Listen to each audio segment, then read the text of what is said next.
Kay future educator man ta, kailangan talaga natin gumising ng maaga. Wow, first choice mo course mo? Di man, siya raman akong first choice. Ladies choice. What? Hala siya!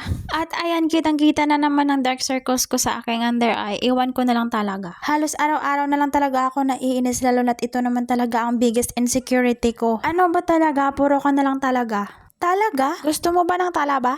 Pero totoo, having these dark circles under my eye, love you. Di talaga siya madali para sa akin kasi isa rin to sa mga rason kung bakit hindi ako masyadong nakikipag-communicate sa ibang people kasi nga nababawasan yung confidence ko. People! Kaya ayan, pangit na nga, mas pumangit palalo. Diyos ko, Lord. Hala, ang importante, nandito na tayo sa school at syempre kailangan naman nating magpanggap na teacher. And ngayon papunta na tayo sa classroom dahil magbibigay lamang kami ng activity na tugon ng aming cooperating teacher dahil nga sobrang napaka-busy niya. And alam niyo, sa totoo lang talaga, ang pagiging guro was not really my first choice but not until the day we started our internship. Kasi nga naman, ang dami-dami kong na-realize at ngayon mas lalo kong minahal ang kurso ko. At alam kong wala pa sa kalahati yung experience at skills na meron ako sa pagtuturo. Pero dahil nga ang dami ko pang mga pangarap para sa mga magiging estudyante ko, hopefully soon. Kaya kinakailangan ko talagang kayanin to. Drama. And by the way, nag-end class na nga kami at halata namang hagardos na si ate.